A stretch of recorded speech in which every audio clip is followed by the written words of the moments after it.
Baik, selamat sore. Assalamualaikum warahmatullahi wabarakatuh. Selamat datang kepada seluruh orang tua prematur, komunitas prematur Indonesia yang hari ini telah hadir berkenan untuk mengikuti webinar seri ke-12 yang merupakan rangkaian kegiatan dari komunitas prematur Indonesia dalam selama masa pandemi COVID-19 ini. Nah, kami ucapkan terima kasih kepada Ibu Lili yang telah hadir menjadi narasumber kami, kemudian Ibu Desi Maulia yang telah hadir juga menjadi moderator, Dr. Agung Wibowo yang akhirnya bisa datang juga ya dok, dan seluruh pastinya orang tua prematur Indonesia. Nah, sore ini kita punya pembahasan yang beda dari sebelum-sebelumnya, edisi sebelumnya, yang mungkin kalau dari edisi 1 sampai edisi 11 itu isinya tentang perkembangan, pertumbuhan, empati, ASI. Nah, untuk edisi 12 ini spesial kita hadirkan untuk orang tua prematur yang galau nih. Anak saya tuh prematur tapi kok susah konsentrasi, susah nulis, susah menghafal. Nah, ini jawabannya kita bisa temukan sore ini. Telah hadir Ibu Lili Marlina sebagai narasumber kita, psikolog, dan juga akan dimodernisasi oleh Ibu Desi Maulia. Dan kebetulan beliau juga seorang psikolog dan edukator dari Jawa Tengah. Baik, untuk persingkat waktu, kami persilakan langsung ke Dr. Agung atau ke Bu Desi? Silahkan, Dok. Terima kasih banyak Dr. Agung. Untuk mempersingkat acara, silakan untuk kepada Bu Desi Maulia yang akan modernisasi kegiatan sore hari ini. Silakan Bu Desi. Oke, terima kasih Bu Anita. Selamat sore Dr. Agung. Ya. Bisa terdengar ya suara saya ya? Ya, bisa. Oke. Ya. Assalamualaikum warahmatullahi wabarakatuh. Ya, selamat sore, salam sejahtera bagi kita semua. Halo Dr. Agung, Mbak Anita, Bapak Ibu peserta dan juga teman-teman edukator. Dan sore hari ini spesial, kembali lagi kita ketemu lagi di ruang Zoom dengan situasi yang berbeda dan dengan topik yang memang menjadi kebutuhan kita bersama. Ya, untuk sore hari ini terima kasih sekali Bu Lili Marlina sudah berkenan menjadi sumber belajar kami. Ya, sekaligus nanti bisa menguraikan kegalauan kami nih Bu Lili. Ya. Kalau di tahun-tahun awal kehidupannya, 5 tahun awal gitu kan kita selalu masih berkutat di bidang kesehatannya ya, di isu kesehatan, kemudian pengajaran tumbuh kembang. Nah, setelah anak usia 5 tahun, 6 tahun menginjak usia sekolah, biasanya mulai muncul nih sesuatu yang wow bagi orang tua. Ya, apalagi kalau bukan menemani anak belajar. Ya. Untuk 2 bulan ini menemani anak belajar sudah baik-baik saja kan ya? Sudah berapa banyak GoFood yang dipesan? Ya, ya. Memang belum banyak yang menyadari bahwa salah satu konsekuensi dari kelahiran prematur adalah kesulitan, anak akan mengalami kesulitan belajar. Nah, mengapa, bagaimana, dan lalu kita bisa apa? Yuk, nanti sore ini kita akan membahas bersama-sama dengan Bu Lili mengenai kajian ini. Nanti papa mama yang misalnya juga masih ada pertanyaan-pertanyaan boleh dituliskan di kolom pertanyaan, nanti akan saya bacakan di akhir acara. Nah, Bu Lili, saya akan memperkenalkan ringkas Bu Lili, nanti walaupun Bu Lili juga akan memperkenalkan diri sendiri ya Bu Lili ya. Oke, Bu Lili ini kakak kelas saya, ya, terkenal pinternya ya, pinter banget itu Bu Lili. Nah, Ibu Lili ini sekarang menjadi konsultan psikolog anak. Ibu Lili sekarang menjadi konsultan sekaligus terapis psikolog anak, psikolog klinis anak di PPT Unika Sugio Pranoto Semarang. Ibu Lili menempuh pendidikannya S1 dan S2 di Unika Sugio Pranoto Semarang, dan beliau bagi saya cukup konsen di dalam pendidikan anak, sekalipun bukan psikolog anak. Karena apa? Karena beliau benar-benar optimal dalam mendidik putrinya. Nah, nanti mungkin Bu Lili juga bisa berbagi bagaimana dengan kondisi putri beliau yang juga mengalami kesulitan belajar karena kondisi yang dialaminya. Oke, tanpa berpanjang lebar, Ibu Lili, where are you? Ya. Kita sama-sama Semarang yang jumpanya di Zoom ini, Bu Lili. Ya. Oke, Bu Lili. Waktu saya serahkan pada Bu Lili ya, Bu Lili. Ya, oke. Oke, thank you. Time is yours. Oke, selamat sore semuanya. Mungkin bisa sambil dibantu slide-nya ya, Ibu Desi. Oke. Saya berterima kasih sekali untuk kesempatan yang diberikan oleh komunitas ini demikian ya, meskipun sebetulnya saya juga minim pengalaman mungkin kalau dengan bayi-bayi prematur. Tetapi di sini kurang lebih saya ingin juga berbagi dan semoga saya bisa membantu untuk menjawab pertanyaan ataupun kegalauan papa mama begitu ya. Karena saya pun dulu juga melewati fase-fase seperti itu yang mungkin tadi Bu Desi sebutkan. Nah, di sini saya akan membahas resiko kesulitan belajar pada anak prematur. Tapi sebelumnya tadi sudah dikenalkan saya sekilas CV saya. Nah, saya konsultan anak tetap di kantornya di Pusat Psikologi Terapan Sugio Pranoto, Unika. Di sana saya banyak menangani kasus-kasus tentang tumbuh kembang anak gitu, terutama tidak menutup kemungkinan sampai remaja, tetapi memang banyak fokusnya memang di sini saya banyak menangani anak-anak ASD dan keterlambatan perkembangan juga anak-anak yang berkesulitan belajar dari tahun 2005 sampai sekarang. Dan saya juga terapis begitu ya, saya banyak menterapi khususnya anak-anak ASD yang pasti sangat kompleks begitu. Nah, di sini sertifikasinya sebagai psikolog memang kami dituntut juga untuk update ilmu begitu ya. Jadi memang ini yang saya sebutkan yang memang training spesial begitu. Di sini ada Dear Full Time, itu memang saya kayaknya tipe itu RMTI, Making Connection sebetulnya. Nah, di sini nanti saya akan banyak mencoba untuk berbagi ilmu saya begitu ya. Kondisi anak saya itu ini mungkin kalau tentang West syndrome sendiri tidak banyak orang yang tahu, tetapi memang kasusnya sekarang mungkin agak banyak begitu ya, karena saya sempat dikontak beberapa pasien dari kenalan saya yang di Surabaya, itu ada beberapa anak yang mengalami demikian juga, dan kami juga cukup bisa sharing juga demikian. West syndrome sendiri sebetulnya itu mengalami kejang non-demam, termasuk dalam spektrum epilepsi sebetulnya. Dan itu memang penanganannya onsetnya di usia 6 bulan. Jadi dari awal saya sudah tahu bahwa ini akan semua tumbuh kembangnya akan delay semua begitu ya. Nah, memang karena itu pula saya sangat-sangat berjuang begitu ya. Saya berjuang dengan sangat keras karena tahu banget ini harus segera cepat-cepatan dengan waktu begitu ya. Kalau kita psikolog perkembangan itu biasanya kita masalah-masalah yang terkait dengan tumbuh kembang itu biasanya kita oyak-oyakan waktu begitu. Nah, memang untuk permasalahan yang awal memang untuk karena problemnya mungkin berbeda dengan anak prematur demikian. Untuk West syndrome sendiri nanti Bapak Ibu bisa mencari begitu ya. Itu memang kita fokusnya di awal itu adalah menghilangkan kejangnya terlebih dahulu begitu. Jadi memang bersyukur memang anak saya cepat begitu ya. Jadi sudah lepas obatnya tidak terlalu lama begitu cepat. Dan sejak itu memang anak saya juga tipe yang melalui fisioterapi dan lain sebagainya. Jadi banyak hal yang memang kita sama-sama perjuangkan demikian. Mungkin effortnya lebih tinggi dari papa mama yang dengan anak-anak prematur begitu ya. Tetapi di sini saya ingin berbagi bahwa kita sama-sama kita sudah tahu riwayatnya dulu anak bagaimana, makanya kita harus prepare segala sesuatunya. Kalau menurut saya sih demikian begitu.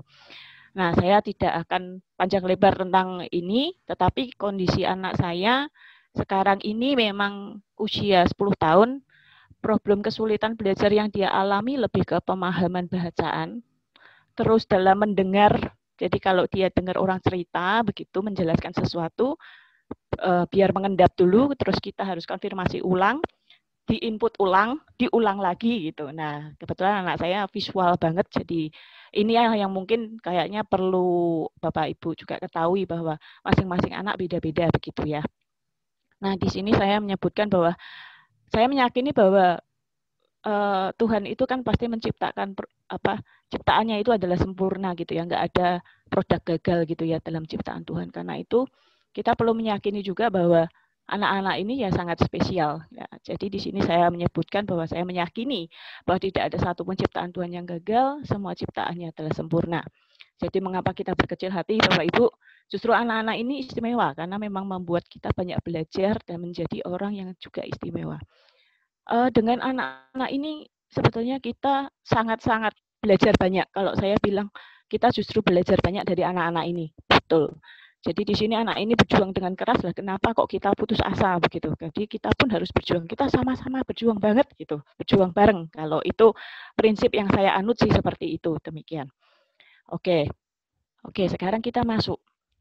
Saya tidak akan membahas banyak kayaknya ya tentang kondisi prematur babies begitu ya. Kemarin kayaknya kalau saya dengar tadi di awal bahwa semua dari seri sampai 11 itu banyak membahas ini, jadi saya sekilas saja permasalahan yang dapat menyertai tumbuh kembang premi, termasuk salah di antaranya adalah perkembangan bahasa, fisik, dan motorik, sensori, proses berpikir, dan belajar, serta sosial emosional.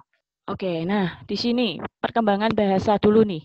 Di sini ada kemungkinan bahwa anak mengalami terlambat bicara, sulit memahami perkataan orang lain, berdampak pada kemampuan verbal anak. Itu untuk perkembangan bahasanya. Terus yang kedua, itu lemah dalam hal motorik. Ya, baik itu fine motor skill, gross motor skill, sensory motor skill, motor planning, visual. Di sini juga visual motor coordination-nya juga bermasalah begitu ya. Ada kemungkinan seperti itu. Terus yang ketiga, perkembangan sensorinya. Kemungkinan ini ada permasalahan di mendengar, penglihatan, ataupun sensory sensitivity. Jadi mungkin dia jadi oversensitif atau hiposensitif, begitu istilah gampangnya gitu aja deh. Nah, terus yang nomor 4, itu ada juga permasalahan di perkembangan proses berpikir dan belajar. Saya banyak baca, itu nampaknya kalau bayi-bayi prematur itu ada kans untuk secara intelektual biasa saja, ada yang memang mengalami gangguan intelektual. Jadi masing-masing demikian ya. Ini nanti mohon dikoreksi juga kalau ini, karena ini memang hal baru juga bagi saya gitu ya, kita sharing bersama. Nah, ini permasalahan perkembangan proses berpikir dan belajar yang mungkin dialami lebih dalam hal bahasa, sulitan untuk baca tulis, mengeja maupun pemahaman cerita. Di sini juga ada masalah atensi yang tadi sudah digalaukan oleh Bapak Ibu gitu ya, dan working memory. Terus juga tidak permasalahan yang bisa muncul lainnya adalah dalam hal perkembangan sosial dan emosional. Biasanya terkait dengan berbaur atau adaptasi, mengikuti aturan, dan emosinya biasanya fluktuatif sekali begitu. Ini kayaknya semua anak sih hampir sekarang emosi fluktuatif ya. Oke, next.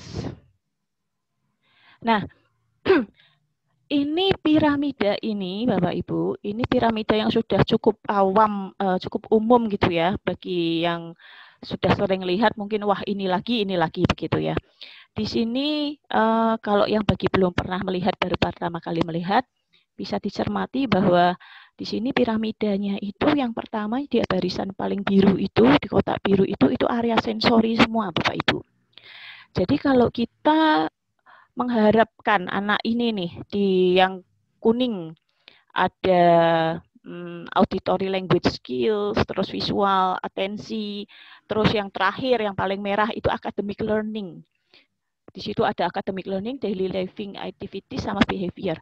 Jadi ketika Bapak Ibu mengharapkan seorang anak ini dia mampu mengikuti proses akademis di sekolah, terutama usia SD begitu ya, ini perlu dilihat apakah yang bawah ini sudah cukup fondasinya sudah keras belum? Apa masih bolong-bolong begitu?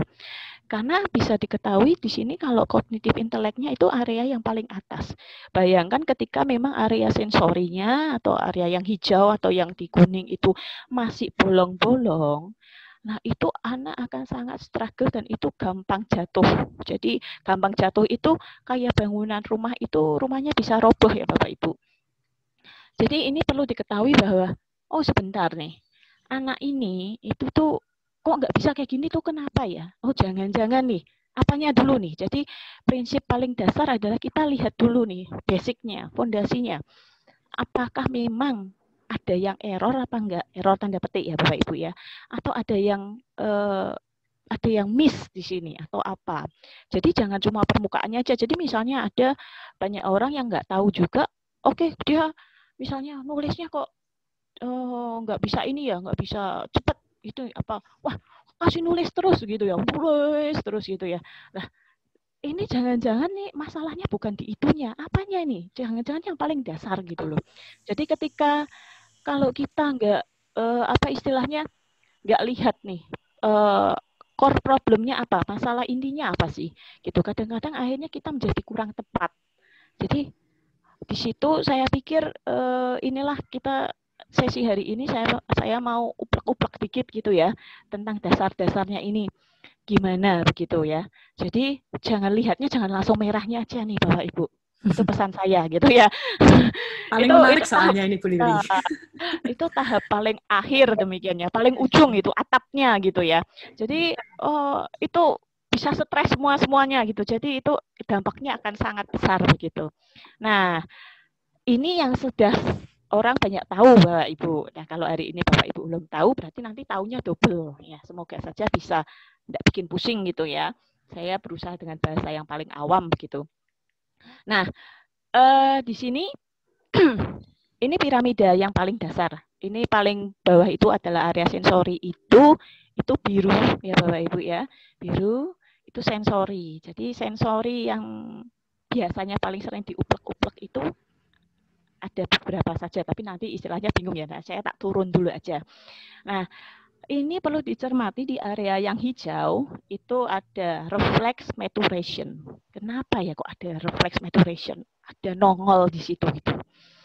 Nah, itu area yang hijau.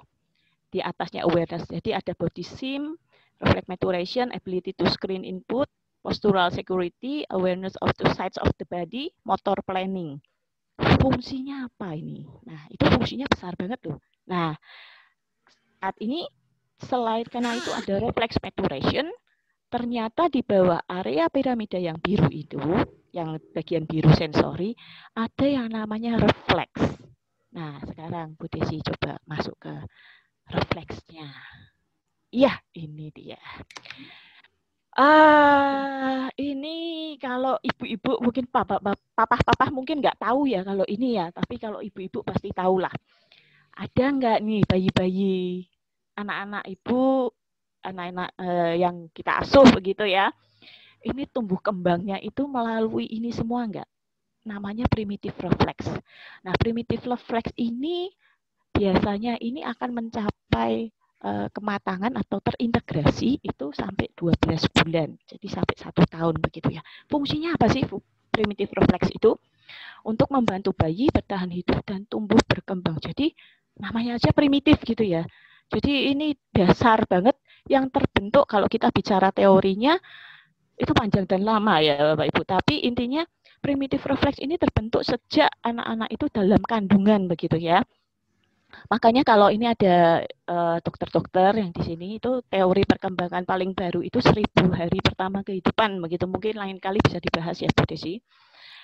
Bahwa itu masa-masa krusial begitu ya bagi tumbuh kembang anak begitu ya 1000 hari pertama gitu. Dimulai sejak janin.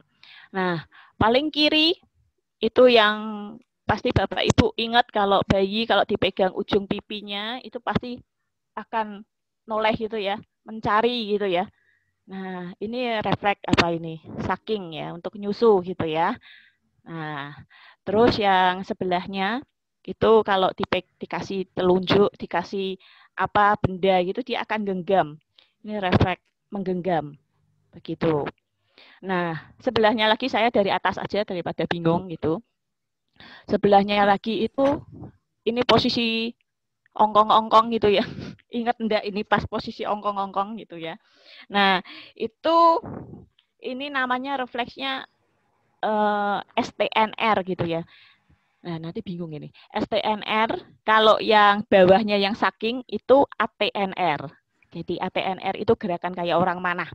Kalau ATNR itu berarti asimetris gerakannya. Jadi itu kan kepalanya noleh ke kiri, kakinya kanan, lututnya ngangkat ke kanan. Ngangkat ke kanan, betul ya, kiri kanan. Jadi asimetris. Nah, kalau yang STNR itu simetris, yang bayi yang ongkong-ongkong sama yang jengking-jengking itu ya. Nah, itu terus yang bawahnya yang STNR itu ada yang posisi buka sama nutup. Nah, ini itu refleks Moro. Kita sekilas saja ya, refleks moro. Yang paling bawah itu FPR. Jadi FPR itu fear paralysis reflex. Itu lebih dulu dari moro, begitu ya. Itu fungsinya masing-masing. Terus yang paling bawah ujung kiri, yang di tulang belakang itu spinal gland. 2 ini yang bayi posisinya tummy time gitu ya, sama yang ngerungkel sebelahnya itu TLR. Kalau yang sebelah sana lagi itu landau. Tapi ini saya bahasnya yang inti aja lah, pusing nanti soalnya gitu. Nah, kita terus coba balik next dulu, Bu Desi. Nah, primitif refleks ini akan terintegrasi begitu ya. Jadi 6-12 bulan akan terintegrasi terus digantikan oleh postural refleks. Postural refleks ini sendiri akan fungsinya itu untuk keseimbangan postur dan gerakan. Nah, gambarannya paling gampang gini. Jadi primitif refleks itu bukan hilang, bukan ya, tapi terintegrasi. Nah, terintegrasi itu supaya apa sih? Jadi supaya bayi atau anak itu geraknya sekarang itu ada tujuannya, bukan cuma refleks yang seperti pas primitif begitu ya. Nah, itu jadi di situ higher level of the brain itu sudah mulai masuk perannya untuk mengontrol itu. Jadi bertanggung jawab atas gerakan yang bertujuan. Jadi aku kalau jalan itu otomatis kanan kiri. Nah, itu kan cepat, nggak terus pakai mikir sendiri gitu. Nah, itu sudah mulai ada tujuannya, bukan hanya sekedar kesenggol sini langsung bereaksi apa gitu, refleks itu bukan. Jadi ini ada tujuannya begitu ya. Paling gampang adalah istilahnya seperti itu. Nah, di sini primitif refleks yang belum terintegrasi atau masih menetap itu jadi masih ada. Kalau tadi harusnya sudah terintegrasi menjadi postural refleks di kurang lebih umur 3,5 tahun. Nah, kalau itu masih ada, nah itu biasanya menimbulkan masalah, terutama yang terkait dengan koordinasi, keseimbangan, persepsi sensori, keterampilan motorik halus, juga kasar ya kan, ada koordinasi juga, level energi, kontrol impuls, konsentrasi, sosial emosional, dan akademis. Jadi ini kalau kita bicara tadi, kalau kembali ke piramida yang tadi, Bu Desi coba. Nah, di sini kan di area yang hijau itu kan harusnya sudah matang gitu ya, reflex maturation gitu ya. Nah, kalau itu error, belum matang atau belum terintegrasi, nah ini jadinya ke atasnya itu dia akan mengalami kesulitan, Bapak Ibu. Begitu. Nah, jadi ini refleks dulu, terus nanti itu ke sensori, nah terus dia mateng, nah terus baru siap untuk ke atas begitu ya. Nah ini jadinya masalahnya kemana-mana begitu. Seperti itu, kita kembali lagi, Bu Desi, next. Nah, ini primitif refleks yang belum terintegrasi tadi, terus kan masih menetap. Jadinya responnya itu kurang tepat atau tidak sesuai dengan kebutuhan karena dia masih pakainya refleks primitif aja gitu ya, jadi tidak pas. Nah, ketidakpasan ini akhirnya bikin capek gitu ya, bikin sangat capek. Jadi bisa dikatakan tadinya itu otak itu cuma perlu memerintahkan untuk ini kalau ada mau gerak ini diperintahkan ini begitu ya. Tidak, ini refleksnya yang itu ikut-ikutan, jadi kemana-mana ikut-ikutan, jadinya otaknya capek gitu ya Bapak Ibu, gampangnya seperti itu. Jadi ketika kelelahan dan lain sebagainya itu akhirnya dampaknya ya bisa kemana-mana, bayangin aja lah kalau kita burn out gitu, nah itu kurang lebih seperti itu. Nah, kesulitan belajar di sini. Jadi hari ini saya tidak akan membahas tentang disordernya ya, karena memang ada yang disorder begitu ya, specific learning disorder. Saya akan lebih membahas tentang kesulitan belajar. Jadi kadang nggak bisa, kesulitan belajar itu bisa termasuk ada faktor internal maupun eksternal begitu ya. Jadi bisa jadi dia memang pemahamannya kurang bagus, terus mungkin dia juga konsentrasinya, terus mungkin istilahnya dia nggak bisa tahan pada satu tugas dan lain sebagainya begitu. Di sini ilustrasinya memang itu otaknya panas begitu ya, tanda tanya, enggak tahu apa-apa, kelelahan, terus atau terlalu tinggi gitu ya, jadi otaknya terlalu mungkin lagi kasihkan mikir film kartun nanti malam gitu, jadi nggak bisa ke input gitu materi apapun, atau terlalu kelelahan sampai ketiduran gitu ya, alias melamun gitu ya, dan itu akhirnya ruwet wire-nya ruwet gitu ya. Wire-nya ruwet. Nah, di sini saya justru akan membahasnya ke refleks yang tadi. Kesulitan belajar yang dialami ini bisa karena refleks yang belum terintegrasi. Kita bicara ATNR yang posisi anak manah ya. Nah, jadi ATNR itu lebih bertanggung jawab terhadap gerakan-gerakan yang crossing midline. Crossing midline itu, bentar, saya berusaha untuk menyederhanakan begitu ya. Jadi Bapak Ibu, badan kita itu sebetulnya terbagi loh. Terbagi kemana? Yuk coba atas bawah, depan belakang, kiri kanan ya.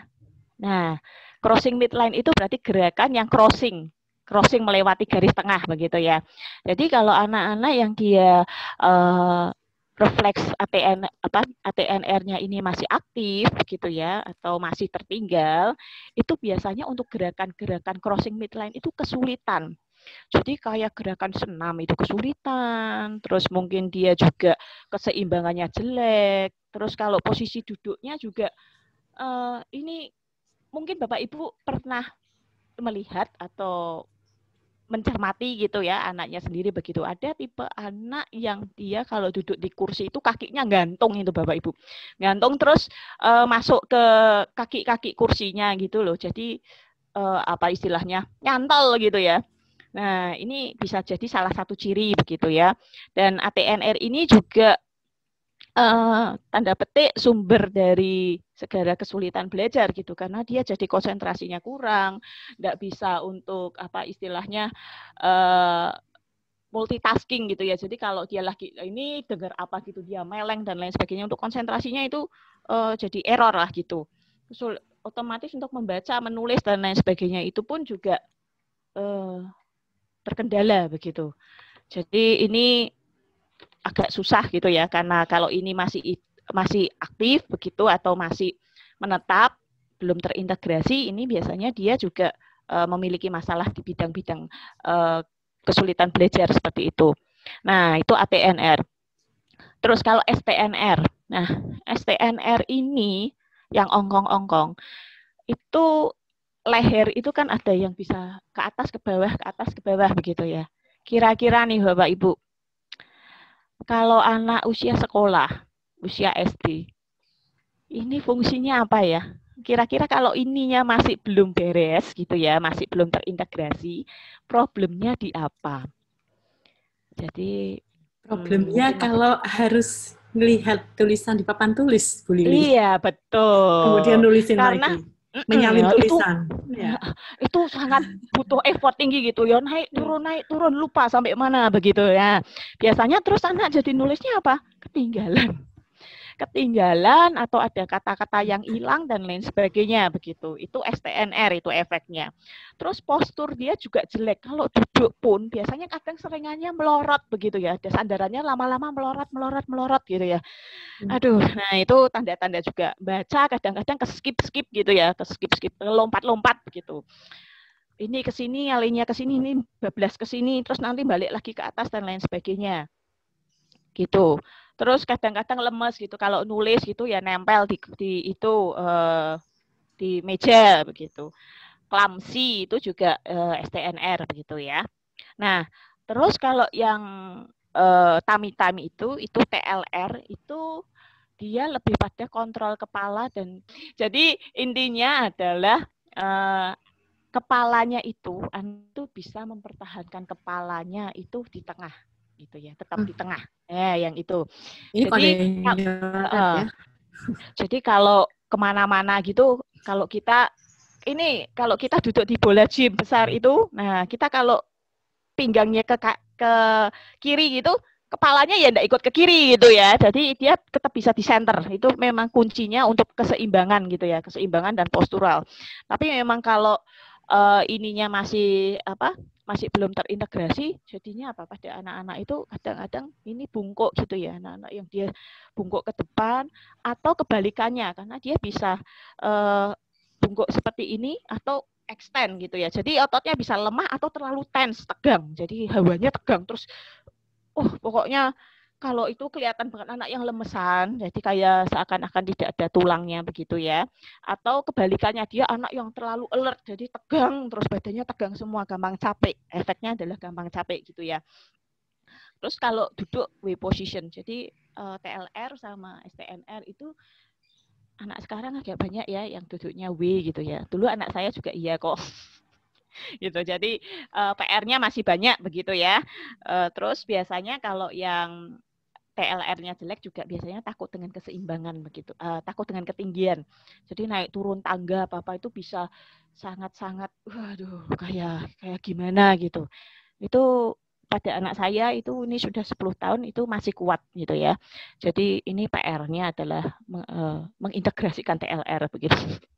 Nah, karena apa? Misalnya kalau pas naik eskalator aja itu dia bisa rasanya kayak mau jatuh gitu, pasti pegangan terlalu erat. Nah, itu salah satu cirinya begitu. Terus kalau yang di sini FPR, yang di paling kanan atasnya ya itu. Ya. Itu kalau yang bawah ini FPR. FPR itu jadi kalau FPR-nya itu masih belum terintegrasi, itu anak ini tuh gampang stres Bapak Ibu. Jadi gampang stres, gampang sepanengan begitu ya. Perlu diketahui bahwa FPR itu refleks yang paling dasar yang membuat kita untuk mekanisme pertahanan diri yang paling primitif adalah kita kalau ada apa-apa itu kan kadang nge-freeze, flight, or fight gitu ya. 3 gitu ya. Nah ini kalau FPR-nya masih aktif sekali, anak ini sedikit-sedikit terlalu alert, Bapak Ibu. Jadi, waduh, bisa dibayangkan. Itu stresnya luar biasa. Jadi tidak perlu dia langsung alert, pokoknya tuh semua segala sesuatu dianggap mengancam gitu, lama-lama kan capek begitu ya. Nah, sedangkan kalau moro itu juga biasanya dia akhirnya efeknya juga ke emosi begitu. Emosi jadi bisa sangat meletup-letup atau tiba-tiba bisa sangat melo begitu ya. Itu terus juga gampang terdistrak atau mudah teralihkan. Itu moro, demikian. Nah, setelah membahas aneka refleks ini, Bapak Ibu jadi kesulitan untuk memahami begitu ya, enggak ya? Nah, jadi ini kalau kita tadi saya sudah membicarakan bahwa kalau ini masih belum terintegrasi, efeknya bisa begini tadi. Sebagian besar itu akhirnya efeknya kemana? Akhirnya juga berpengaruh ke belajar begitu ya. Jadi kalau kita balik, kita masuk ke kesulitan belajar, Bu Desi. Ya. Nah, jadi sekarang saya kembali mengulik begitu ya, Bapak Ibu ya. Tadi piramida yang tadi itu yang merah itu paling atas gitu ya. Jadi ketika anak ini kalau nulisnya susah, hurufnya hilang-hilang, ketinggalan, terus dia tidak konsen. Lah, terus apa dia mau itu tadi apa? Terus dia mau langsung dikasih drilling menulis begitu ya? Ada juga yang begitu gitu. Nah, kalau misalnya dia drilling menulis nih, misalnya, coba Bapak Ibu pikirkan, drilling menulis terus ternyata ya tetap aja begitu gitu kan. Terus diapain lagi dong? Nah, kalau seperti itu, saya juga ingin memberitahukan bahwa ayolah kita, baik orang tua, guru, ataupun praktisi, itu kita perlu sadari betul nih, apa sih? Jangan-jangan nih, apanya yang kurang? Oh, jangan-jangan itu tadi, apa misalnya, oh jangan-jangan ada sesuatu ya, mungkin belum pas. Kalau mungkin memang kalian, Bapak Ibu, tidak sampai ke aduh refleksnya apa aja sih itu tadi dan lain sebagainya. Silakan kalau menurut saya kalau memang ada kecurigaan ke arah sana gitu perlu ditelaah betul-betul gitu ya. Penyebabnya apa sih? Apakah memang suasana kelasnya terlalu ramai? Ataukah memang nih anak ini memang kurang tidur mungkin semalamnya, biasanya enggak. Itu perlu dipilah-pilah begitu ya. Kita perlu buat poin-poin gitu. Ini sebetulnya apa sih masalahnya? Oh, coba kalau ini begini, coba itu ditangani, itu bisa apa enggak gitu kan. Oh ternyata enggak bisa. Kalau memang mentok-mentoknya nih Bapak Ibu, enggak apa-apa loh, mentok-mentoknya itu sudah give up gitu ya. Give up saya pikir akan bijak ketika memang Bapak Ibu, oke deh coba kita konsultasi saja mungkin dengan yang mungkin ahlinya begitu, yang kompeten di bidangnya. Silahkan berdiskusi dan dicari sama-sama mana ya. Jadi intinya adalah seperti ini, Bapak Ibu. Kalau memang menemui anak-anak yang mengalami kesulitan belajar, jadi entah itu dia nulisnya lama, kok kayaknya materi itu harus diulang-ulang sekian lama begitu ya. Dan banyak hal yang mungkin dikeluhkan itu, marilah kita cari tahu dulu nih. Kira-kira apa sih yang menyebabkan anak ini mengalami hal seperti itu? Apakah mungkin anak ini ternyata kok tipenya visual ya, jadi materi itu harus divisualkan misalnya, atau memang dia memang lemah di mendengar gitu. Ada anak yang memang dia secara untuk auditory processing-nya memang kurang baik gitu ya, jadi dia perlu diulang-ulang dan itu perlu dilatih demikian. Nah, ada baiknya juga ketika kita menyadari bahwa kemungkinan itu juga ada faktor yang mempengaruhi tadi yang seperti saya telah jelaskan di depan, bahwa nih anak jangan-jangan nih refleks primitifnya belum terintegrasi begitu. Nah, untuk tahunya gimana sih? Saya nanti akan berikan contoh-contoh latihannya. Silahkan saja distimulasi begitu ya. Nah, kalau memang masih ternyata dibutuhkan untuk sampai terapi demikian, itu terapi yang berkaitan dengan refleks itu ada di sini, itu namanya rhythmic movement training begitu ya, itu terapinya RMT. Tapi saya harap sih Bapak Ibu ini kan masih anak-anaknya masih ini ya, jadi distimulasi saja dengan beberapa kegiatan aktivitas yang nanti saya akan berikan di setelah ini begitu. Begitu. Nah, next. Nah, istilahnya kalau saya lebih suka tadi itu kan ruwet ya. Wire-nya di otaknya anak itu ruwet. Jadi kita bayangin aja anak-anak kecil itu yang mau usia dari prasekolah masih bersenang-senang main dan lain sebagainya, tahu-tahu harus masuk SD begitu ya. Itu tambah ruwet Bapak Ibu itu ya. Karena saya juga mengalami itu, wah itu luar biasa perjuangannya begitu untuk ngajarin anak mengikuti kurikulum kita saat ini. Nah, kuncinya adalah rewiring gitu. Jadi keruwetan ini ilustrasinya adalah kita benahi begitu ya, biar enggak ruwet lagi gitu. Tujuannya apa sih? Biar anak ini bisa rileks begitu ya. Oke, rileks ketika anak nyaman, ketika anak calming gitu ya, dia jadi bisa lebih menerima informasi dengan lebih baik. Terus juga harapannya juga anak ini juga punya ide gitu ya. Jadi ketika dia rileks, dia jadi punya, oh ternyata begini ya. Dia bisa mencari mulai melakukan analisa sederhana begitu.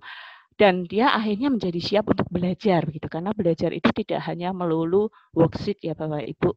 Di situ kurang lebih seperti ini. Nah, caranya gimana nih? Coba untuk tadi kalau kita refleksnya masih belum terintegrasi. Oke, next. Nah, ini bisa dilakukan dari yang paling kiri Bapak Ibu. Jadi ini posisinya sambil tiduran begitu. Nah, itu yang pertama ya, itu kursor betul. Sambil tiduran anak kasih aktivitas. Nggak usah aktivitas berat-berat Bapak Ibu, hitungan matematika gitu nggak usah. Ini sifatnya untuk stimulasi aja biar anak fun gitu ya.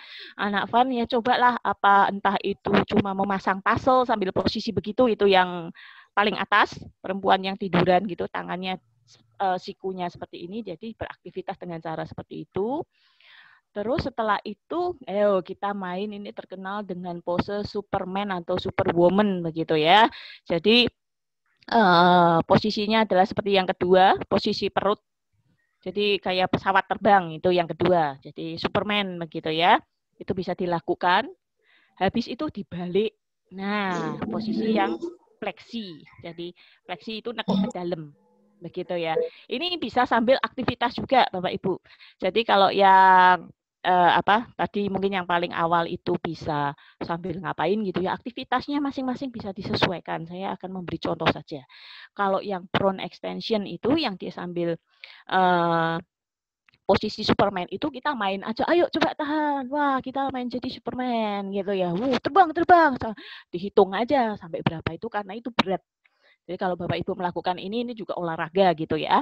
Terus kalau yang suspend flexion itu bisa sambil lempar bola kalau bisa. Tapi kalau enggak ya sudah nggak apa-apa, main gitu aja lah. Nanti aktivitasnya mungkin bisa apa ya, sambil tebak-tebakan gitu ya nggak apa-apa. Tapi ini bukan sit up ya Bapak Ibu ya, beda. Nah, setelah itu ini side lying, jadi sambil ke samping gitu, sambil melakukan apa, mau mewarnai, apa join the dots, apa-apalah. Kalau anak-anak usia prasekolah kan mungkin yang fun-fun aja begitu ya. Tapi kalau usia sudah sekolah, udah SD gitu ya kasih aktivitas apa yang juga nggak terlalu akademis banget lah. Maksudnya susah nanti mereka menganggap ini tidak menyenangkan. Padahal kita kan targetnya adalah untuk membantu biar refleks itu bisa terintegrasi gitu ya. Ini contoh aktivitas saja begitu ya. Nah, terus duduk menyamping. Nah, duduk menyamping ini juga bisa sambil mindah-mindahin barang gitu ya.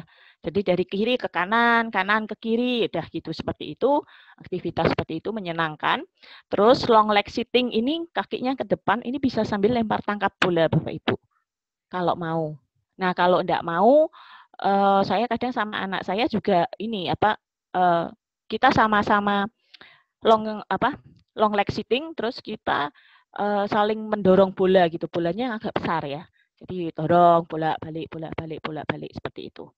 Terus habis itu yang ini 4 point ini, jadi 2 kaki gitu ya, 2 kaki, ya betul 2 kaki, tangannya juga posisi seperti ini ya sambil beraktivitas begitu, jadi pakainya tenggul ditahan begitu ya. Yang terus yang 2 point itu kayak aktivitas kayak ini loh. Kalau istilahnya adalah donkey kicking gitu ya. Jadi ini silang Bapak Ibu. Jadi kalau tangan kirinya maju, kaki kanannya nendang ke belakang. Gitu ya. Jadi ini gerakan silang untuk 2 point ini.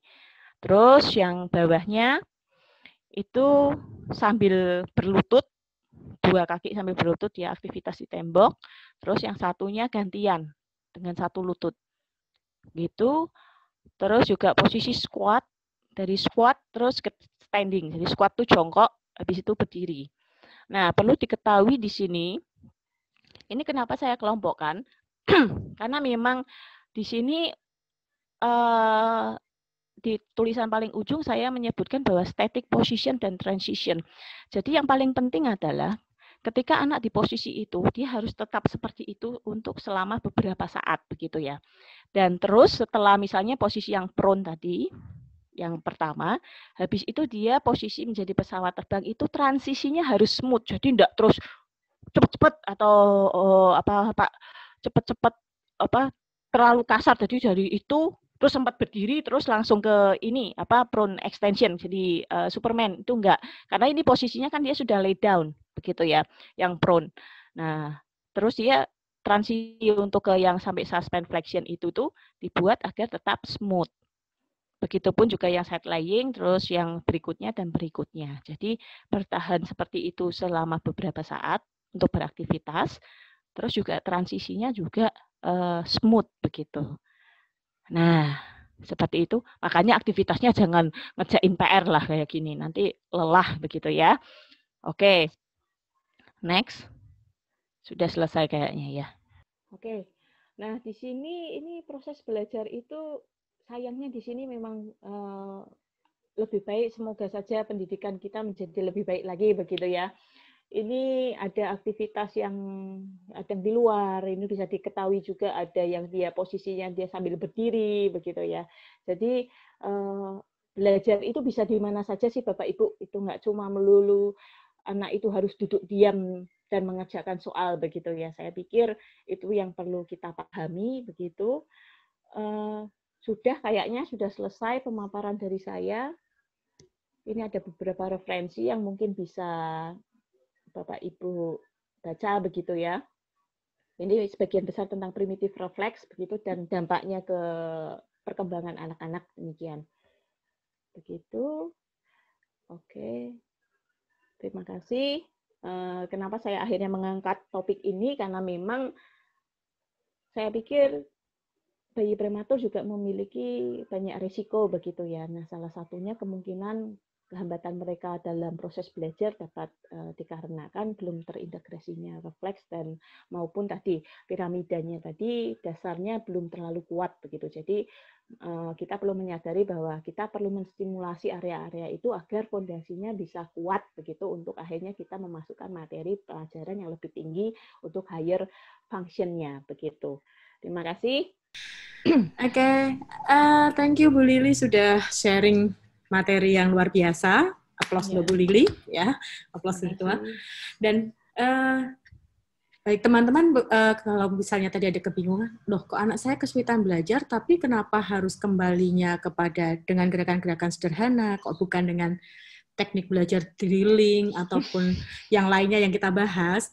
Enggak, karena memang kesulitan belajar ini sumbernya tadi seperti yang disampaikan oleh Bu Lili adalah ada ketidakkonektivitasan ya, ada ketidaksambungannya ya, yang tidak nyambung antara satu dengan yang lainnya. Maka kalau kita mau menguatkan itu dalam proses belajar, ini pada usia berapapun bisa ya, itu memang kita menggunakannya gerakan-gerakan yang fungsinya untuk mensinkronkan dan mengaktifkan saraf ya Bu Lili ya, saraf ataupun sinap ya, sinap gitu ya. Sinap-sinap di dalam tubuh kita, di dalam pada anak. Otaknya itu tadi kita rewiring begitu. Oke, kita rewiringnya ya. Nah, tadi ada pertanyaan tadi yang gerakan ritmik tadi, gerakan apa? RMT apa MRT? Saya lupa. RMT Bapak Ibu. Ya, rhythmic movement ya, rhythmic movement therapy. Oke, nah ini saya kayaknya kok karena tadi sempat keluar dari room, chatnya saya hilang, jadi mohon bantuan ya Bu Anita nanti ya. Siap. Saya akan bacakan dulu yang sudah dikirim Bu Anita dulu ya tadi. Ada pertanyaan cukup banyak. Ya, persiapan ya Bu Lili ya. Oh iya. Oke Bu Lili, ini dari Mbak Dias nih, dari Bu Dias di Kendal. Nah, Bu Lili, ada nggak sih ukuran waktu anak itu bisa dikatakan fokus di tiap usia? Misalnya setelah berapa menit sih dia dikatakan nggak fokus gitu. Kalau untuk anak 3 tahun, kira-kira rentang fokusnya berapa lama? Seingat saya sih ya, seingat saya itu kok range-nya sekitar 3 menit ya, 3 menit ya, atau 5 menit begitu ya. Nah ini mungkin saya bisa dibantu oleh dokter mungkin ya kalau ini.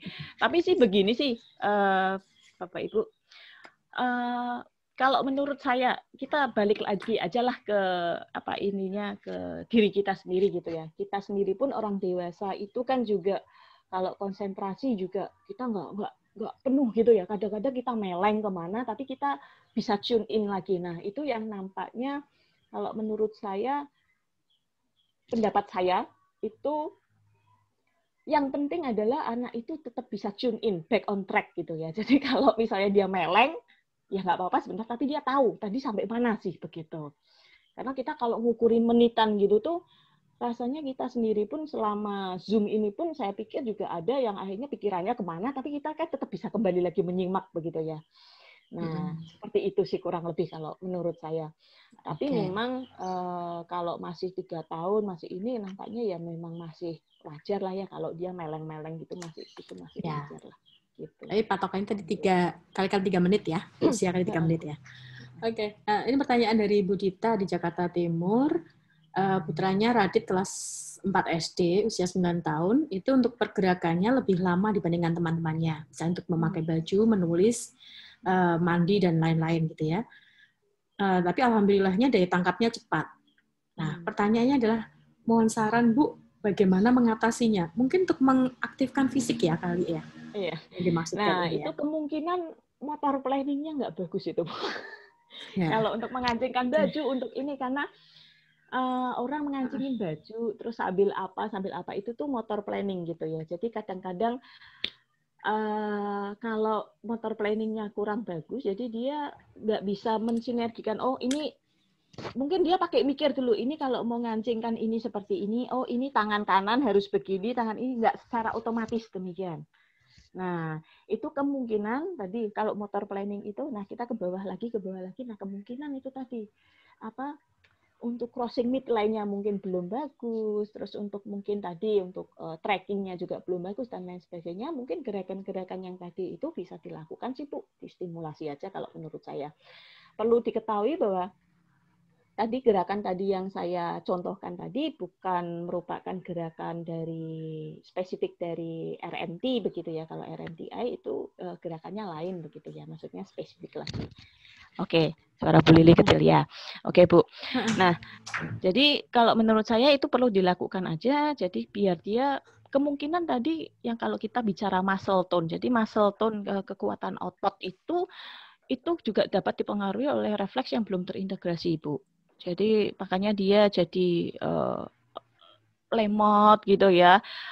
Ya itu tadi yang sudah saya sebutkan tadi untuk beberapa efek dari primitif refleks itu kemungkinan itunya dia masih aktif begitu, masih ada dan akhirnya itu mempengaruhi dia untuk dalam hal lebih ke untuk motoriknya pergerakan begitu. Berarti masih ada yang bolong itu ya, Bu? Betul. Ya. Bolongnya ini ada pertanyaan nih. Untuk ngecek kita ngerti, sebagai orang tua ngerti dan aware, ini ada bolong di sini nih, ada yang belum pas di sini, itu ngeceknya kemana ya, Bu? Nah, itu kayak teman-teman OT kali ya. Nah, itu memang biasanya seperti ini, Bu. Kalau ini biasanya memang akhirnya kita konsultasi sih Bu biasanya. Kalau sekedar memang hanya orang tua saja, saya misalnya memberikan tips, oh ini kayak gini, kemungkinan ini begini-begini, itu lebih ke garis besar saja. Jadi kayak tadi kan saya menyebutkan kalau misalnya TLR-nya masih aktif begitu, kemungkinan ini begini. Nah, itu lebih ke umum aja, terus gerakannya apa sih yang bisa dilatih ya tadi, itu yang saya berikan contoh itu sudah hampir mencakup semuanya begitu. Kalau memang itu sudah dilakukan dan kalau kayaknya kok masih nggak ada perubahan, nah ini aku udah ngelakuinnya bener apa enggak gitu ya, silahkan memang bisa mencari terapis ataupun yang psikolog yang dia sudah mempelajari RMT Bu, begitu. Biar dikasih home program begitu ya. Oke. Diajari yang betul. Oke, berarti itu ya. Mungkin nanti ada rekomendasi ya di Jakarta di mana ya. Ya, Bu Lili. Ini ada pertanyaan lagi dari Ibu Sufi di Tangerang. Putra atau putrinya ya ini ya, nggak ada kejelasan keterangannya. Anak saya didiagnosa ADD skala ringan dan sudah terapi SI 3 tahun dari TK. Sekarang masuk ke SDIT inklusi. Pertanyaannya, bisakah sembuh total?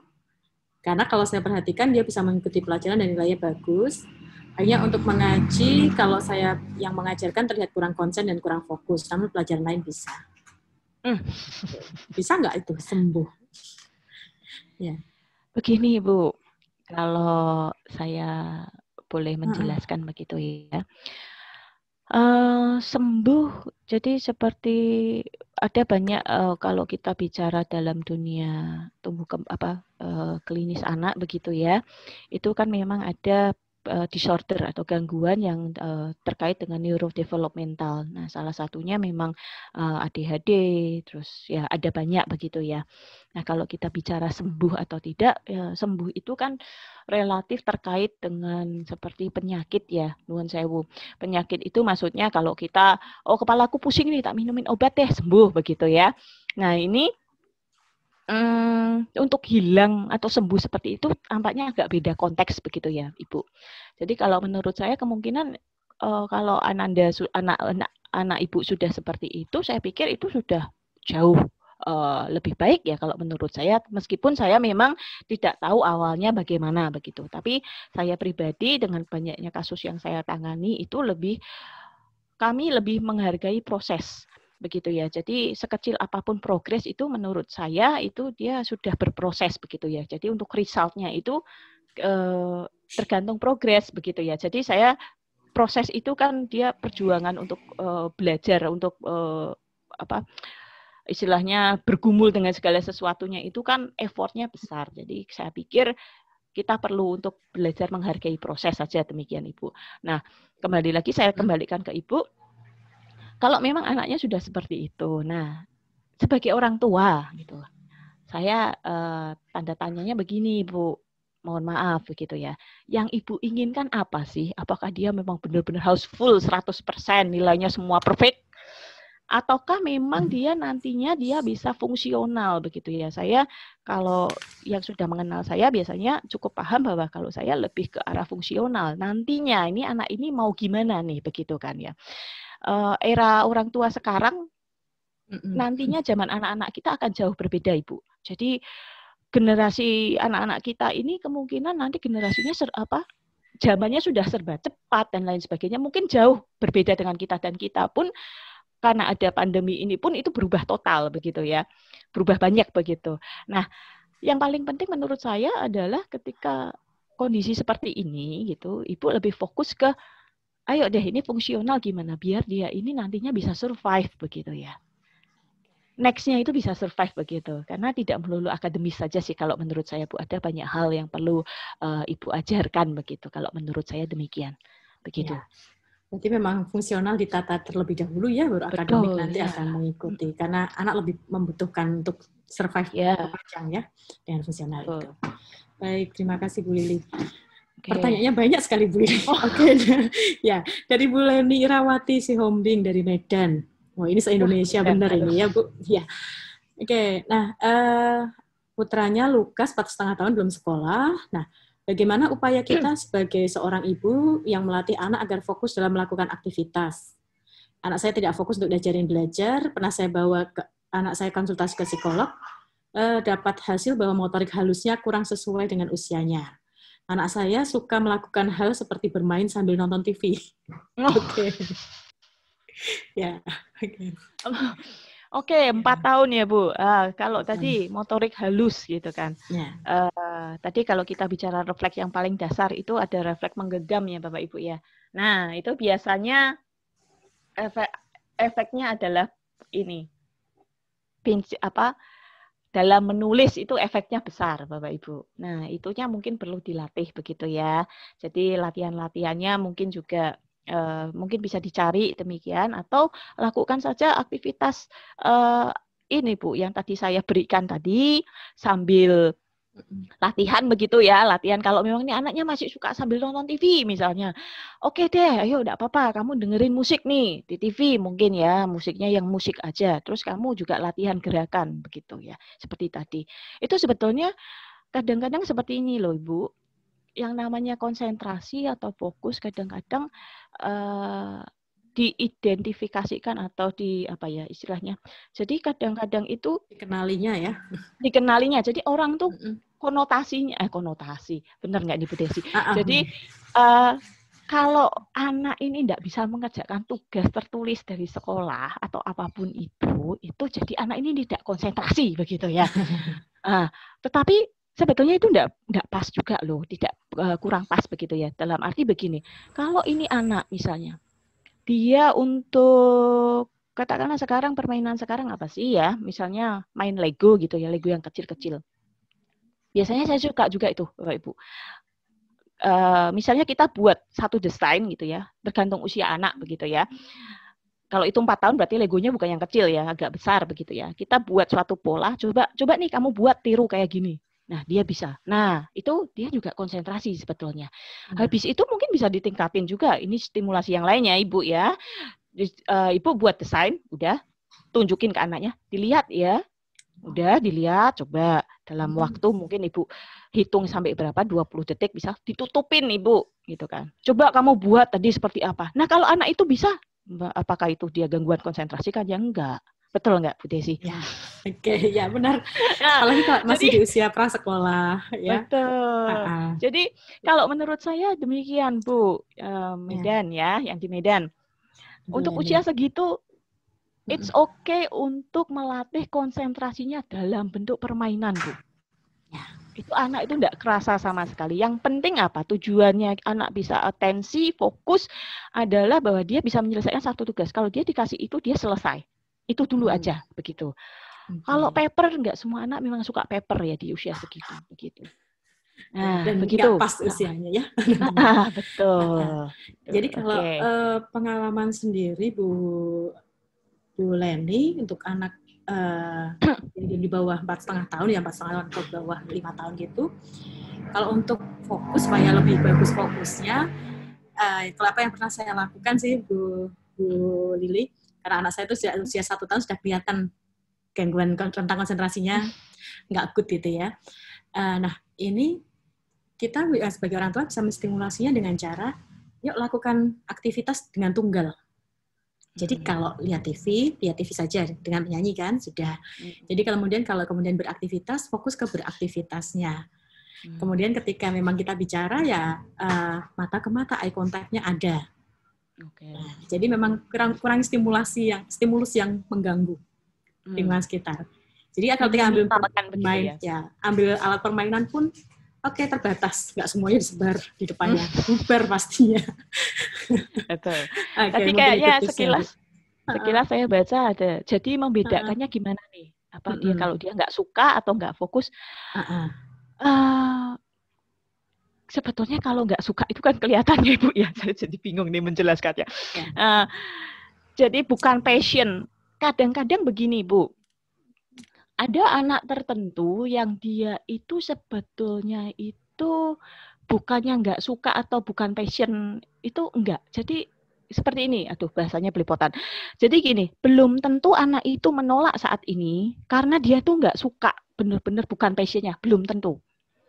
Kalau saya prefer seperti ini Bu, kalau memang masih kecil ya anaknya ya, kalau ini juga saya sharing juga kayak Bu Desi tadi, anak saya itu juga tipe yang begitu ya. Jadi kalau saya ke toko mainan ini kayaknya sama saya dengan Bu Desi, saya suka hijau gitu ya matanya. Aduh yang hijau mamahnya begitu. Secara saya juga nerapi gitu. Jadi saya lihat ada beberapa hal yang mungkin dia tidak pilih gitu ya, tidak suka. Tapi biasanya saya nyetok Bu gitu ya. Jadi saya beli beberapa gitu, udah saya geletakin aja begitu. Dan boleh dikatakan ketika dia suwung gitu ya, atau ketika dia bingung mau ngapain, dia akan main kok gitu loh. Nah ketika dia udah ambil mainannya, saatnya kita masuk nih begitu. Ayo kita main bareng nih gitu. Karena tipe anak saya juga kalau saya bawa, ayo ini main ini, dulu waktu kecil itu nggak mau Bapak Ibu. Jadi agak garing gitu ya. Itu nggak mau, buku pun demikian begitu ya. Jadi dia udah saya ada aja buku, udah kamu sudah ditata di rak, kamu lihat gitu, dia ambil sendiri. Nah baru saya masuk begitu. Jadi saya pikir kadang orang tua berpikiran demikian ya, maksudnya, oh ini aku nggak perlu beli deh, anakku nggak suka, belum tentu begitu. Oke. Nah, kadang-kadang anak ini tidak suka karena belum pernah diajari atau belum pernah diajak main itu Bapak Ibu.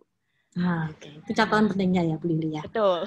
Oke. Bu Lili masih ada 18 pertanyaan kayaknya. Oke, siap.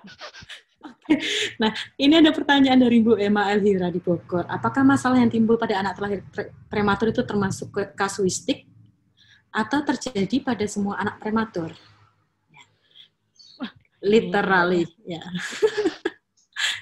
Kalau kayaknya saya butuh bantuan dari komunitas ini ya. Mengingat saya memang belum terlalu menguasai ini, tetapi sih memang kalau menurut saya resikonya memang lebih besar ya Bapak Ibu ya. Saya tapi nggak tahu betul. Menurut saya sih dari logika saya demikian begitu. Karena memang bukan apa-apa sih Bapak Ibu.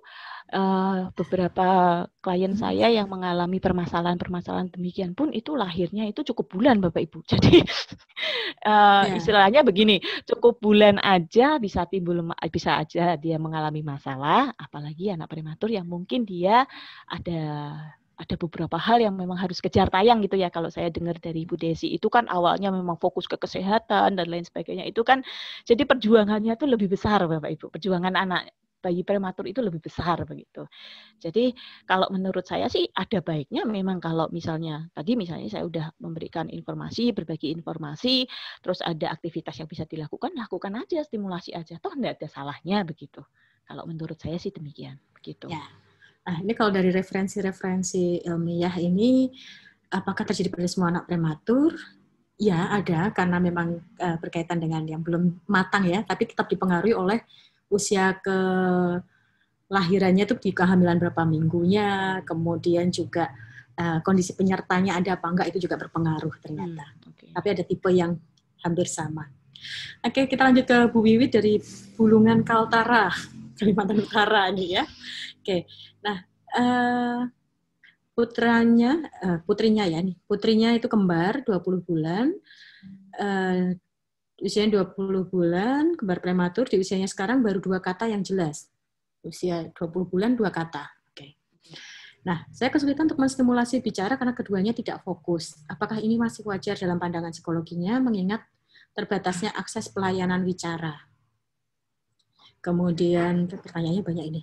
Apa yang lalu apa yang harus dilakukan supaya fokus untuk belajar berbicara? Karena kedua anak kembar sama permasalahannya. Oke. 20 bulan ya? 20 bulan 2 kata. Oke, Bu.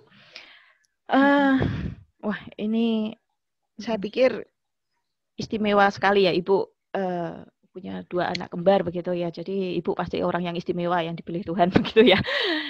Untuk kita berjuangnya berarti Ibu double begitu. Nah, kalau menurut saya demikian, Bu. 20 bulan hanya 2 kata memang masih minimal begitu kalau secara menurut teori ya, teori tumbuh kembang gitu ya.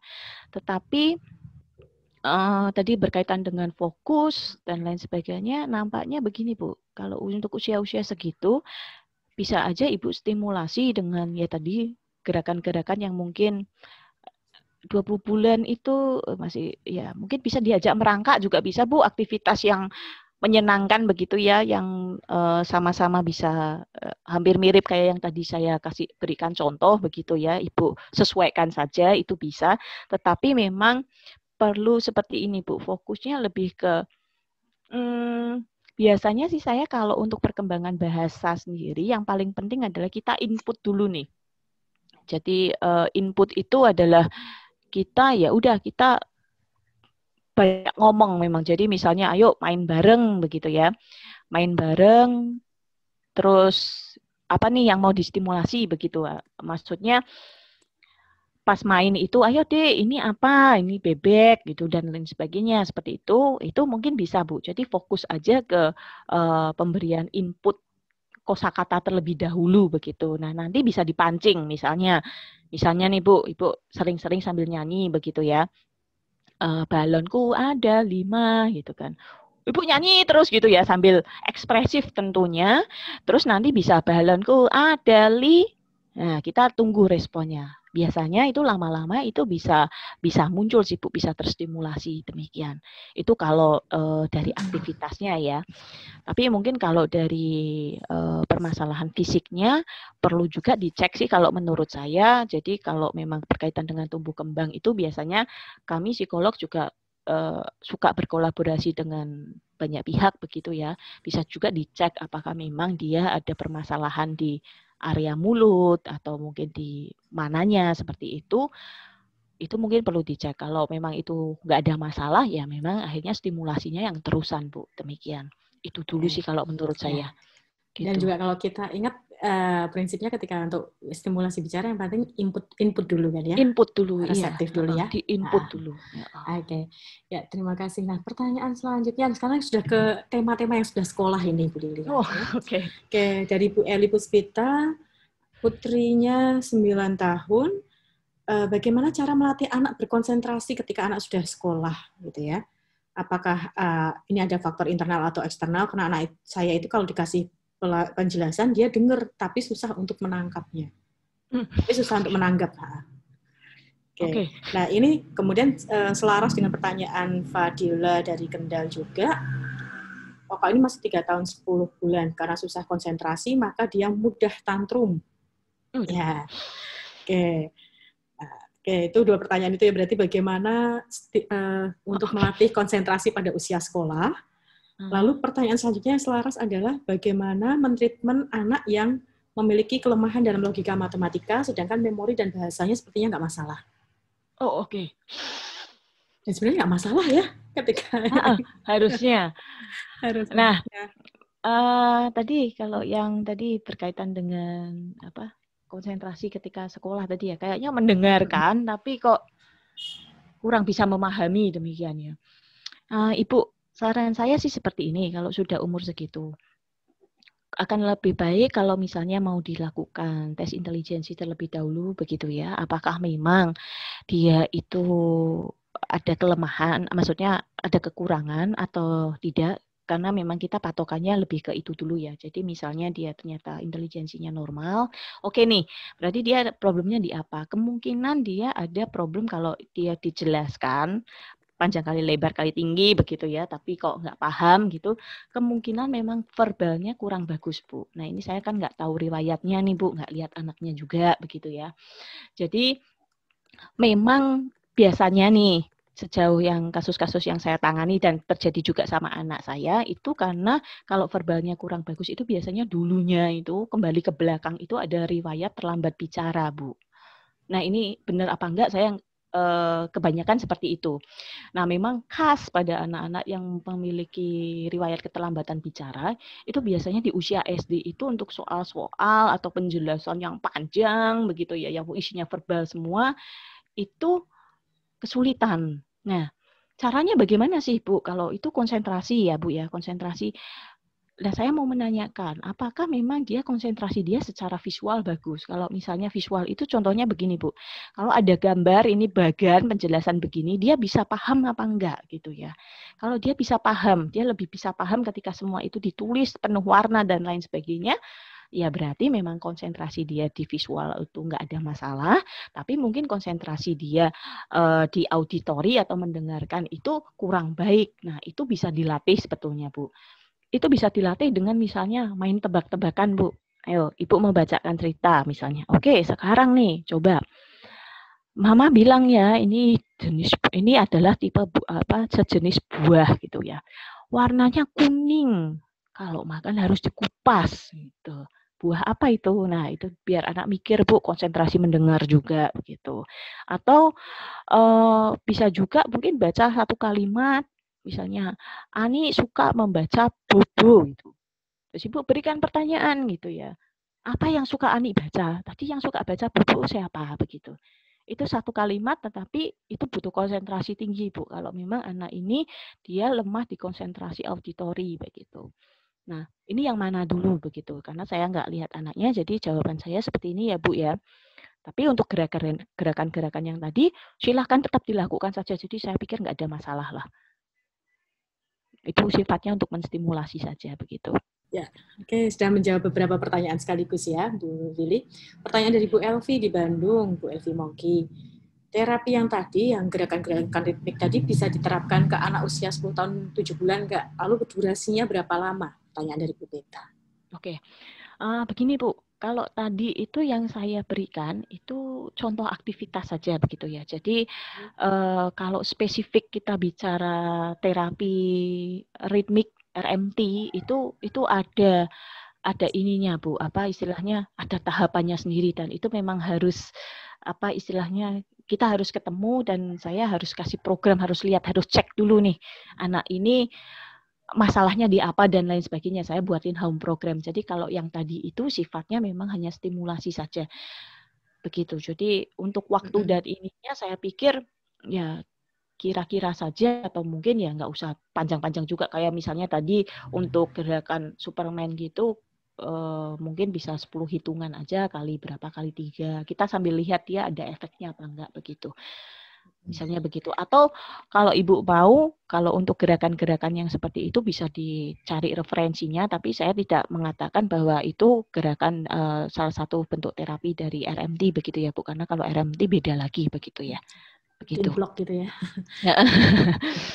Oke, Bu Lili, pertanyaan dari Bu Mingma. Terapi ini masih bisa kan untuk anak 15 tahun sudah masih bisa ya? Masih bisa. Putri beliau ini mengalami kekhususan tunanetra karena ROP, karena konsentrasinya paling panjang 1 jam, usianya 15 tahun. Udah bagus ya, 1 jam ya rentangnya? Sudah bagus itu. Ya, jadi nggak ada masalah ya sebenarnya ya? Nggak ada masalah sih Bu. Kalau 1 jam. Oke, nah tadi pertanyaan dari Bu Desi, ini untuk mengetahui tahapan yang bolong tadi harus kemana? Ke OT ya, tadi ya, ke OT dan ke OT bisa, ke psikolog bisa. Bisa ya. Oke, pertanyaan dari Bu Kurata dari Bandung nih. Oke, apakah untuk bayi harus dilatih atau melewati semua juga ini apa nih? Slide yang gerakan tadi, apakah untuk bayi harus dilatih dan atau melewati semua itu juga? Biasanya itu mampu dilakukan pada usia berapa saja? Oh, oke. Itu karena namanya juga primitive reflex ya Bu ya. Itu harusnya sih semua bayi melalui tahapan itu.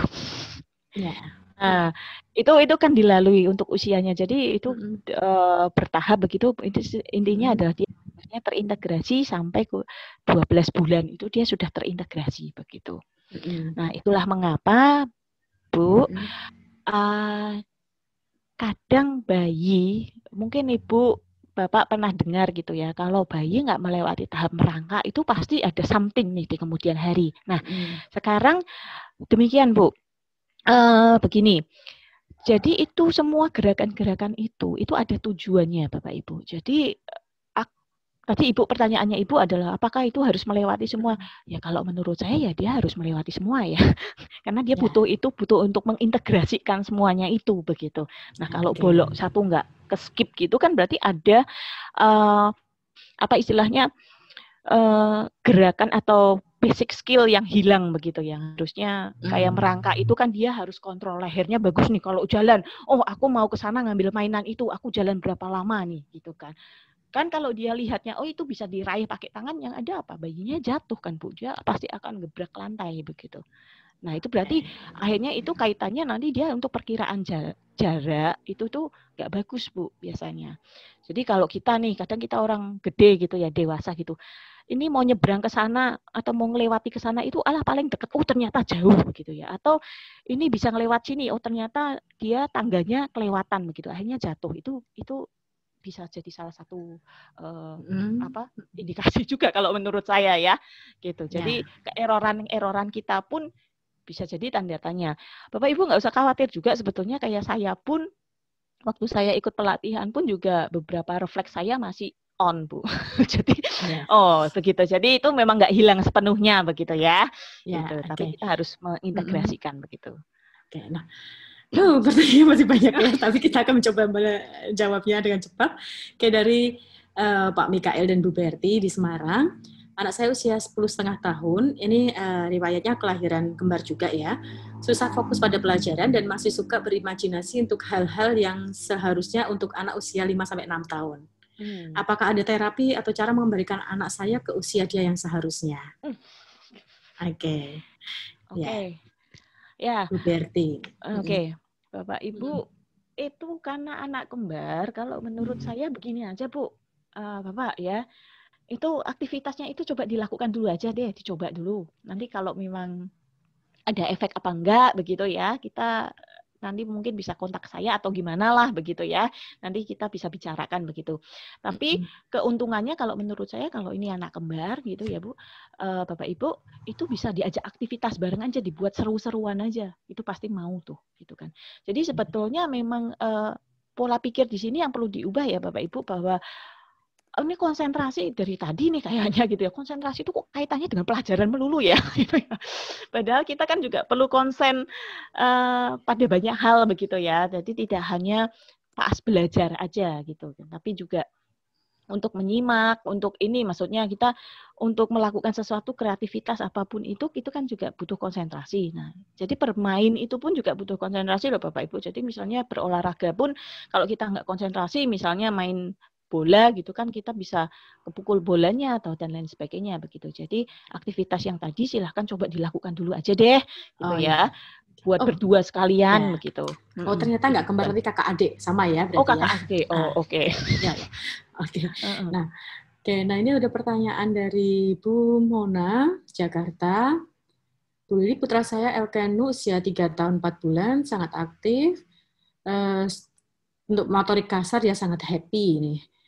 Kemudian lari, main balance bike, ya nggak ada masalah. Tapi kalau diajarkan sesuatu, dia lama, misalnya menghafal lirik lagu. Oh, oke. Ya, memang tadi lagu apa dulu ya nih? Sepanjang apa ini lagunya?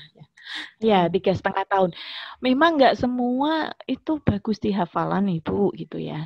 Jadi memang kalau refleks yang terkait dengan hafalan itu ada yang terkait dengan itu gitu ya. Tapi memang nanti Ibu jadi bingung gitu.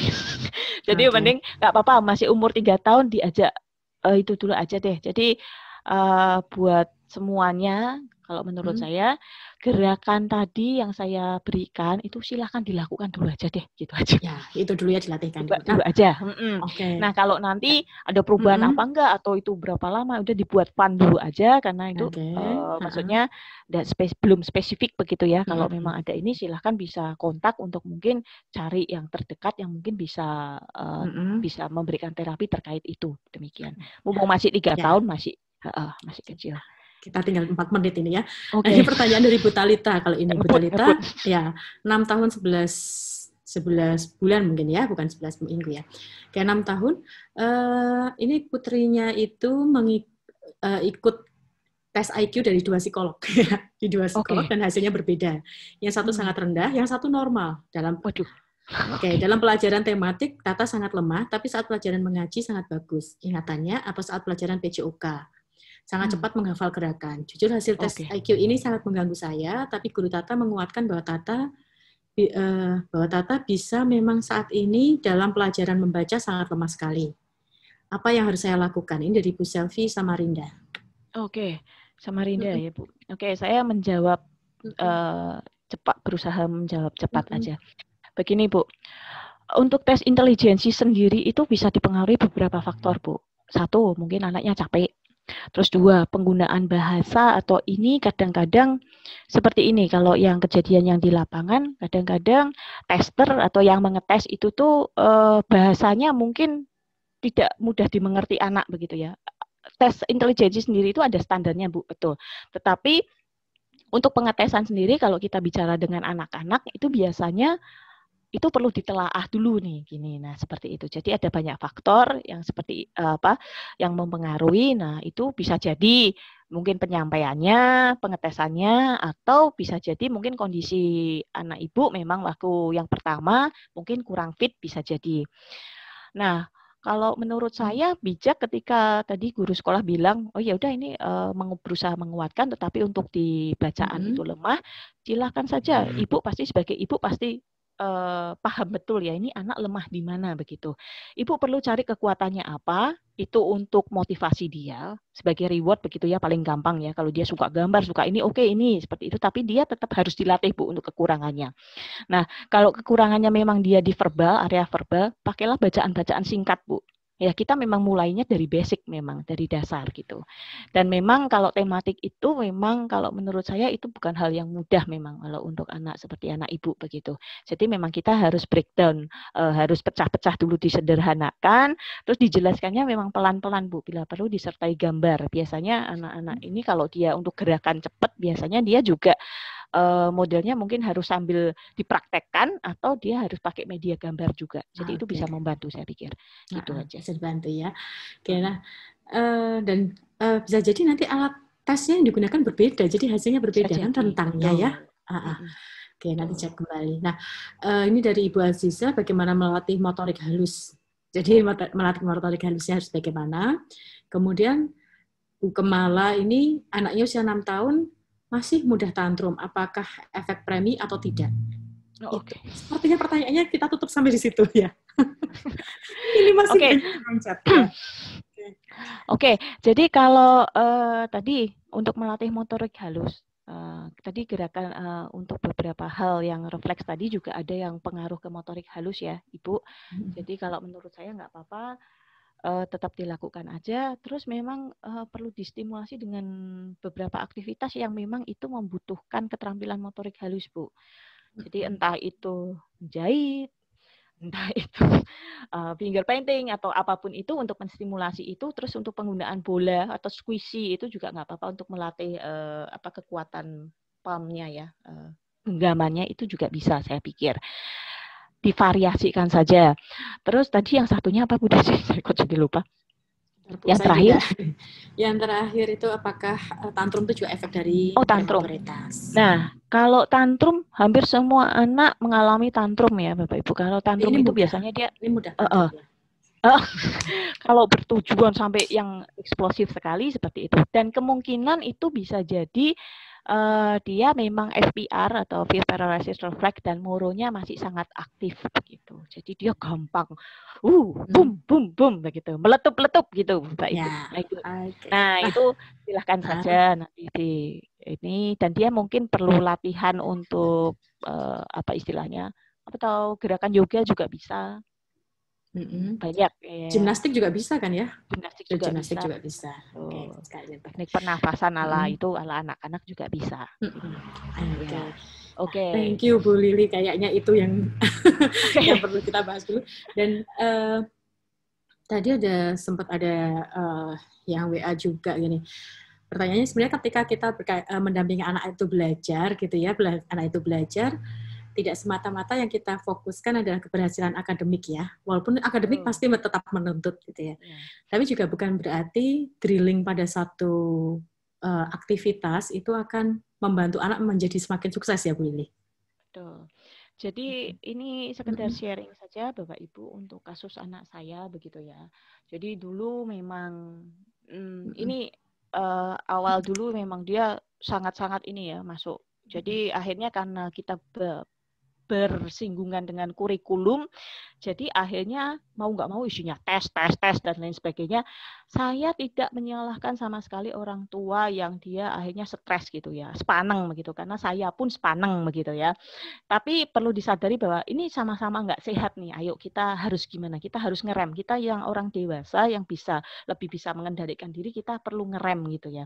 Oke, sekarang perlunya apa sih? Oke, caranya begini. Kalau memang anak ini tipenya kalau di drill itu dia langsung ambiar gitu ya, semakin banyak tekanan dia jadi rontok semua, nggak ada yang masuk, mending dicicil gitu, pelan-pelan begitu dan lain sebagainya, pelan-pelan, tahap demi tahap sampai akhirnya pengulangan itu masuk begitu.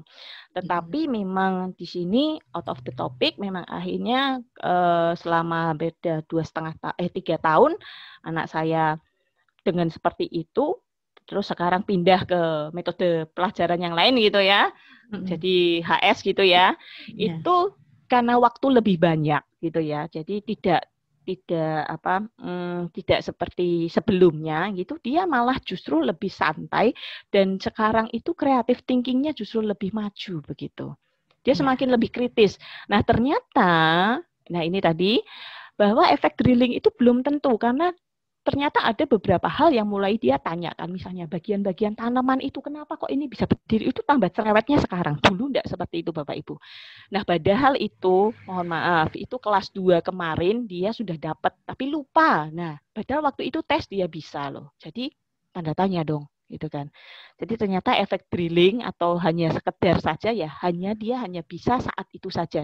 Tetapi dia tidak meresapi itu sebagai bagian dari dirinya yang aku butuh tahu itu nih, gitu kan. Nah, itu yang nampaknya itu perlu ditanamkan sih Bapak Ibu, bahwa anak itu belajarnya bisa lewat macam-macam gitu ya.